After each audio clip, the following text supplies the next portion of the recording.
You mentioned Love on My Mind. Do you remember what kind of sparked that song? Excuse me, do you remember? What sparked, where that song came from, the first kind of idea? Oh, from Love on My Mind? Yeah. Yeah, I think I said earlier, we were listening to a lot of different music in the studio, and we were listening to a track of the Freemasons. Okay. It's called Love on My Mind. Okay. That's also the sample that we used. But we were listening, and we were immediately thought that this could be a thing that we could use, like vocal, that we could use in a very different way in the Lucas and Steve style kind of track. So we started with chords, and then we add we add the vocal, and we're like, okay, this could work, and then we added the melody and like the sound kind of things, and it worked for us. And then we finished it, and we sent it to Spinnen, and Spinnen was like, okay, this is really, really good, so finish it, and we're gonna release it. Okay. And you mentioned that when you're trying to be original, you don't try to repeat yourself. Yeah. But with EDM, there's so much EDM out there, and obviously you've made music yourself. Is it difficult to separate yourself from everything that's there? Yeah, it is, but still, I mean, I think the trick is also for starting producers that try to make it in the producer world.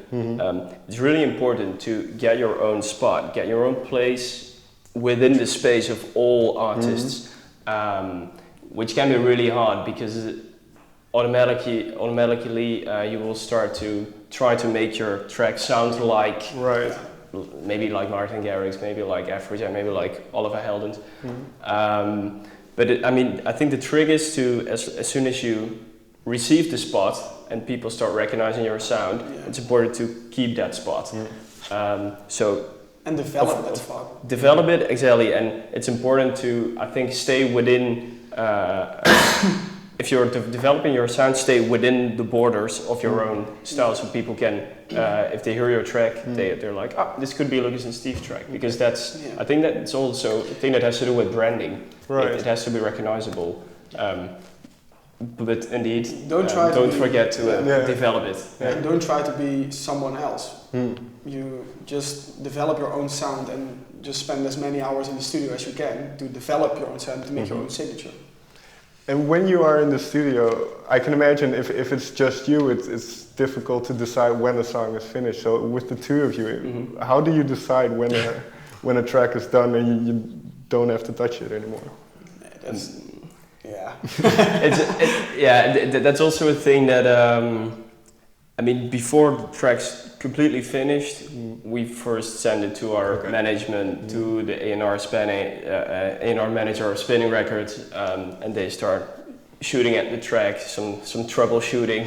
Maybe this could be a bit more, I don't know, mixed in a different way, or the sounds could be a bit more clear in the mix or stuff like that, or the melody could be improved a bit. Then we leave it just for a week. Then we leave it for, just let it rest, and then we start working it again until it's to our ears. It's as perfect as possible, and then we send it again. And that's a process. But is that because in a way you make something and then you send it to all these people and they say, well, maybe this is not good, and you spend so much time on it. Yeah. Is that a difficult thing to? It's always difficult because you're working on your baby. Exactly. So, it's like.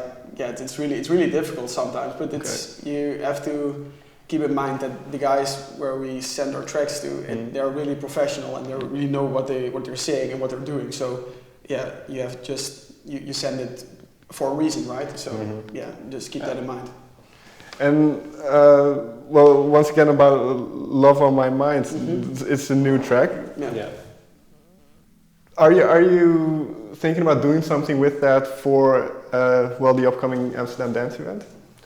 Well, actually, yes, because the release is, I think it's about a week before Amsterdam Dance Event starts, so we're probably gonna do something. At least we're gonna host our own show at the Amsterdam Dance Event at the Supper Club Cruise on Saturday, so it would be the 22nd of October. Got a really nice lineup for all the people that are showing up. So it's gonna be Pep Rash, Mr. Weasel, Chocolate Puma. Mike Williams, Mike Joe McGoo, Stone, Joe Mike Stone. Williams, yeah, of course. So a lot of people are coming. So, yeah, okay. That's already a special thing. But maybe we will do something else with the release because maybe we'll do something with like a release day or release. But that's work in progress. Yeah, that's the thing. Unfortunately, we cannot tell anything solid, but we're really brainstorming about what to do with it because I think it's an opportunity. Everybody's here, and it could be cool. Yeah. And well, you are Dutch. Amsterdam Dance Event. Is Amsterdam Dance Event important for you?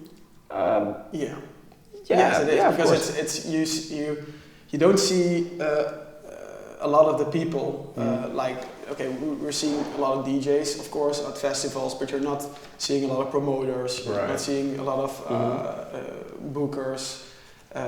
People in the industry, some press. That's really important. And you have a lot of parties where you can just present your new music and your new kind of thing, what you're doing for the rest of the year. So that's why Amsterdam Dance Event is really important for us, and it's in Amsterdam, so it's a plus. And then you mentioned, at your special show, there's going to be all kinds of different artists. For instance, Pep Rash, like you say, whom you work with. And you work with a lot of people. What do you take away from working with these people? Do you take something away? Definitely. I mean, with Pep and Rash, they're actually good friends of ours because we've been seeing each other so many times in the studio, at festivals, club shows, meetings with Spinning Record. I mean, we're really good buddies. So so apart from the fun that you take home, and I think a good track that we did, it's really interesting because they mix their music because they use different sounds than we do. They can mix their music in a different way, and that's food for thought. Also, if you use the way they mix in our style, it can also come up with really interesting things, and I'm pretty sure that works also the way around for them. So there's always something you take home. Definitely. This is then one question for aspiring DJs. What is the one tip you would give to beginning producers? Just work as hard as you can in the studio and try to develop your own thing, like your own signature. It's really hard, and it's really like a common thing that most of the DJs say, but it's true. You have to work very hard in the studio to get your own signature. If you're trying to be someone else, and it's not going to work because the people who are that people is already there. The guy is already there. So if you're trying to be a Martin Garrix, there is a Martin Garrix. If you're trying to be an Oliver Heldens, there is an Oliver Heldens. So get in the studio, start from zero, and just try to make your own signature. And I think still got one thing to add also in the same spirit as what Steve was saying. A lot of producers, they're just browsing presets in synthesizers, usually in their plugins. I think it's better. I mean, of course you can use presets. Everybody does it. We do it also.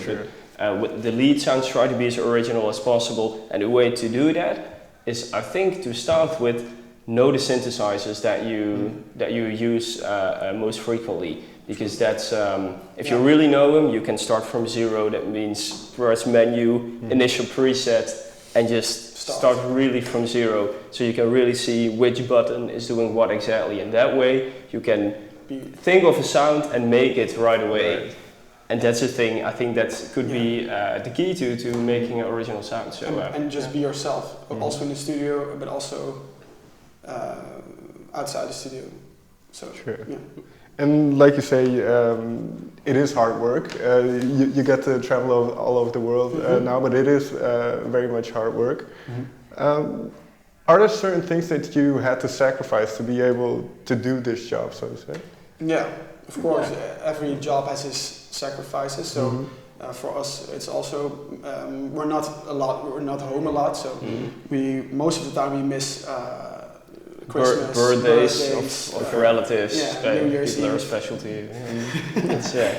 We miss a lot of birthdays, like and also Christmas, New Year's Eve. So those things are some sacrifices for us, but also friendships. And when you're home, like we're now in Holland, and you have to